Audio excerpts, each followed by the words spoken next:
কেউ আছে।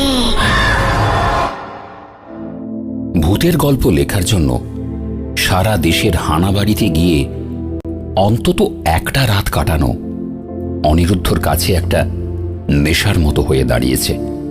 সব বাড়িতেই যে সবসময় কোনো অশরীরী আত্মার অস্তিত্ব সে অনুভব করেছে এমনটা নয়, তবু গা ছমছম করা একটা অদ্ভুত পরিস্থিতির মুখোমুখি তাকে প্রত্যেকবারই হতে হয়েছে। এইরকম অনেক হানাবাড়ি ঘুরে অনিরুদ্ধ খোঁজ পেল কলকাতার তালতলায় এমনই একটা পুরনো বাড়ির।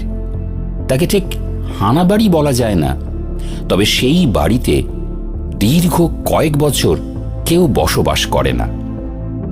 অনেকেই বাড়িটাতে থাকার চেষ্টা করলেও কিছু একটা কারণে কেউই বেশি দিন থাকতে পারেনি।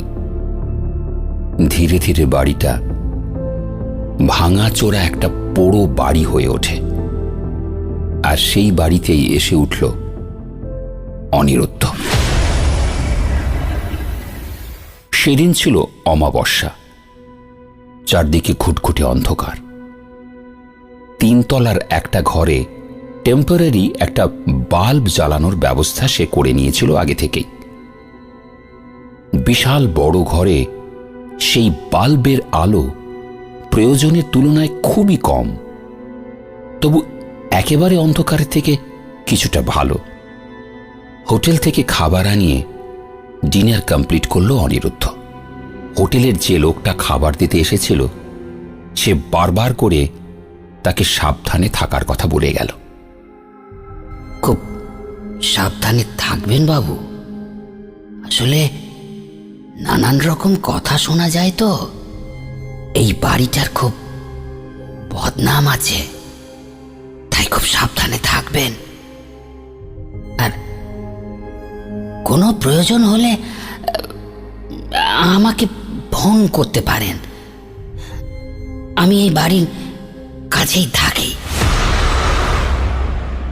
আর এই কথা বলেই হোটেলের কর্মচারীটি তার 4 সেলের ব্যাটারি টর্চ জ্বালিয়ে ঘর থেকে বেরিয়ে গেল। তারপর আবার গোটা বাড়িটা অন্ধকারে ডুবে গেল। শুধু তিনতলায় অনিরুদ্ধ যে ঘরে উঠেছে সেখানে বাল্বের অল্প আলোয় একটুখানি জায়গা আলোকিত হয়ে আছে। অনিরুদ্ধ একটা পুরনো আরাম কেদারায় বসে নানা কথা ভাবতে ভাবতে একসময় ঘুমিয়ে পড়ে। হঠাৎ প্রচণ্ড গরম অনুভব করায় সে ঘর থেকে বেরিয়ে ছাদে এসে দাঁড়ায়। যদিও এক ফোঁটা হাওয়া সেখানে নেই, গাছের একটা পাতাও নড়ছে না, তবু ঘরের থেকে খোলা আকাশের নিচটাই তার ভালো লাগছে। এইখানে অন্তত একটুখানি শ্বাস নেওয়া যাচ্ছে। ছাদের ধারে রাস্তার দিকে মুখ করে দাঁড়িয়েছিল অনিরুদ্ধ। হঠাৎ পিছন থেকে কার একটা পায়ের আওয়াজ পেয়ে ঘুরে দাঁড়ালো সে। তারপর সে দেখল থ্যাঁতলানো মুখ নিয়ে একটা ছায়ার মতো কেউ তার দিকে এগিয়ে আসছে। সেই বিভৎস মুখ দেখে অনিরুদ্ধর হাত পা স্থির হয়ে গেল। সে কিছুতেই যেখানে দাঁড়িয়েছিল সেখান থেকে নড়তে পারল না। আর সেই ছায়ামূর্তি অট্টহাস্য করে উঠে এগিয়ে আসতে লাগলো অনিরুদ্ধর দিকে। আর অনিরুদ্ধর একেবারে মুখের সামনে তার উল্টো দিকে আসতেই তার মুখটা আরো স্পষ্ট হয়ে উঠল। অনেক উঁচু থেকে পড়ে তার মুখটা একেবারে থেতলে গেছে, আর রক্ত সারা মুখ জুড়ে রক্ত ছড়িয়ে আছে। আর সহ্য করতে না পেরে অনিরুদ্ধ তার শরীরটা ছাদের সরু আলসের ওপর ছড়িয়ে দিতেই তিনতলা থেকে একেবারে সোজা রাস্তায় গিয়ে পড়ল সে। একটু পরে রাস্তা থেকে উঠে সিঁড়ি দিয়ে সোজা তিনতলার ঘরের আয়নার সামনে গিয়ে দাঁড়ালো সে। আর আয়নার সামনে দাঁড়াতেই সে দেখতে পেল তার মুখটাও একটু আগে ছাদে দেখা সেই ছায়া মূর্তির মতো থ্যাতলানো, বিভৎস।